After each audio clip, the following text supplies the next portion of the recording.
Madame la Diva, Monsieur le Préfet, je vous invite maintenant à suivre l'hymne national du Japon. Hymne national du Japon.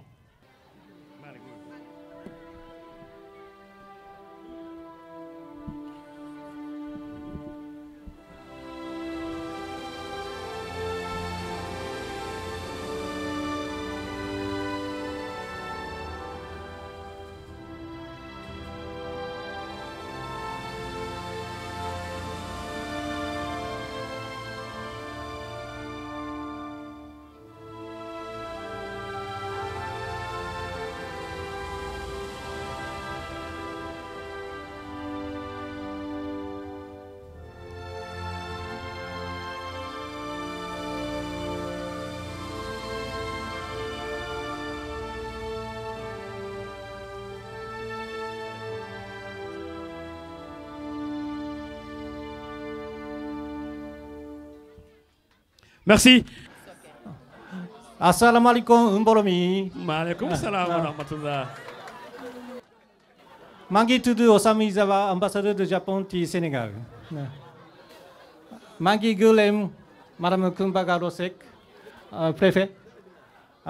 Kilifan Gurugi, Ifter, Chisen Tertubi. Mangi Deni New Yenip, Diabekte and Daken Tai Chugon. Ci Hefeb Absolo, ci va la cérémonie de réhabilitation à l'école élémentaire de Pékin 17. Ambassade du gouvernement du Japon, à Mokodef, ci cadre APL. Projet B, Defarat. Classe, salle de classe avec toilette ungir jof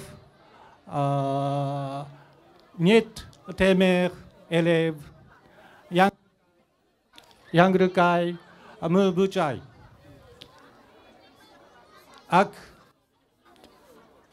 salle de dina tamit defarat salle de jungle cat Ungir, Jombal, Sen, Ligay.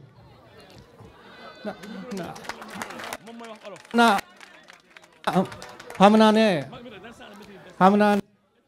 Jang, Eko, Amsoro, Chi Urug, Halei, Ak, Chi Yokte, Dundubi, Lolotaf, Ambassadeur du Japon, Mangi, Gorgol, Buba. Ci tabaf, you class, you much I. Senegal ak Japon ay harit nanu. Senegal I danojige Japonais I, Japonais I danojige Senegal I. Japon yagna jimbari Senegal.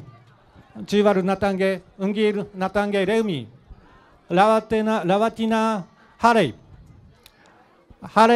Yen, Langlem, Buba, Ti Recol, Harey Noy, Yakaru, Leumi, Joseph.